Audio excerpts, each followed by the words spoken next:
Salam sejahtera Malaysia, terima kasih kerana menonton video-video dalam channel ini. Sebelum kita mula, jangan lupa untuk tekan tombol subscribe, share, like dan komen. Let's go! Salam sejahtera dan salam perpaduan kepada seluruh rakyat Malaysia. Berita panas malam ini bertajuk Pelabur takut sebab wujud persepsi saya akan dijatuhkan Ogos ini. Anwar. Berita penuh. Wujudnya persepsi bahawa kerajaan perpaduan akan tumbang pada Ogos ini telah menyebabkan para pelabur asing takut untuk melabur di Malaysia. Jelas Perdana Menteri Datuk Seri Anwar Ibrahim, walaupun kunjungan Menteri Pengangkutan Anthony Lok ke Hong Kong baru-baru ini dilihat positif, namun ada dalam kalangan pelabur memaklumkan masih melihat kestabilan kerajaan perpaduan selepas dakwaan beliau akan dijatuhkan. Ada orang kata Ogos ini mungkin Anwar akan dijatuhkan. Jadi pelabur tunggu Ogos dulu.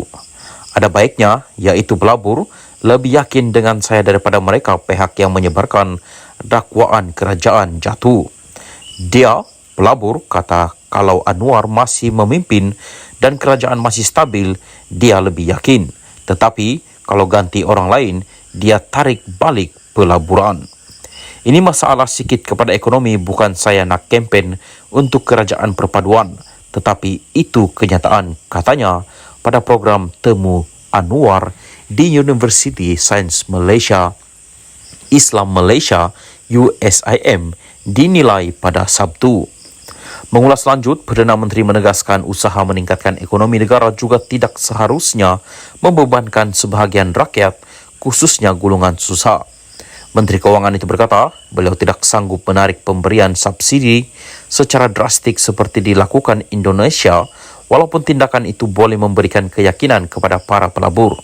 Kalau ikut Indonesia, dia kata subsidi elektrik ini diturunkan drastik, tetapi saya tak sanggup dan saya hanya turunkan bagi golongan kaya. Pelabur pula mereka kira wang. Nampak Indonesia lebih berani turunkan subsidi, jadi itu meyakinkan dan dia ingat itu political will. Tetapi fahaman saya pula, falsafah ekonomi tidak begitu. Saya tidak fikir negara harus berkembang dengan bebankan sebahagian rakyat, terutama yang susah, ujar Anwar. Dalam masa sama, Perdana Menteri berkata langkah yang diambil oleh kerajaan perpaduan ketika ini disifatkan lebih berhati-hati dan berhemat. Indonesia lebih berani menurunkan defisit, tetapi saya turunkan dari 5.6% kepada 5.0% sahaja dan mengambil langkah itu supaya ia tidak menekan rakyat.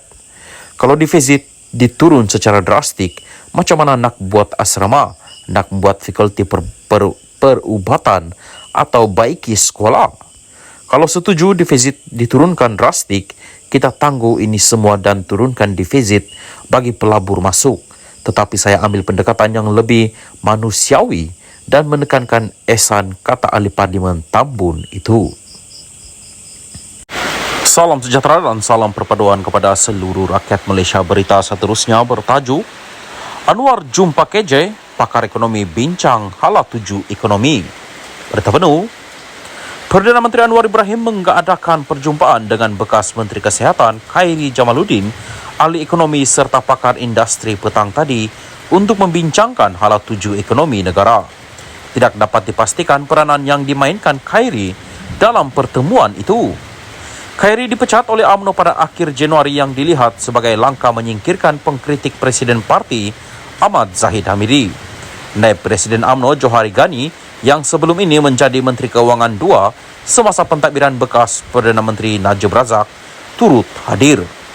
Dalam hantaran di Instagram, Anwar berkata pertemuan itu adalah sebahagian daripada usaha berterusan kerajaan untuk mencari idea dan pandangan daripada semua lapisan masyarakat mengenai ekonomi negara.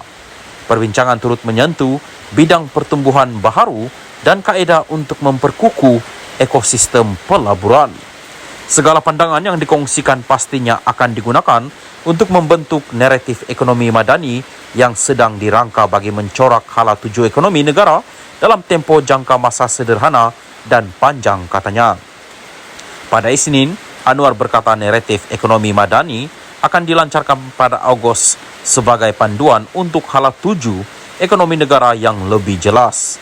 Individu lain yang menghadiri mesyuarat itu ialah pengurusi Institut Penyelidikan Ekonomi Malaysia MIER Muhammad Effendi Norwawawi, pakar ekonomi Dr.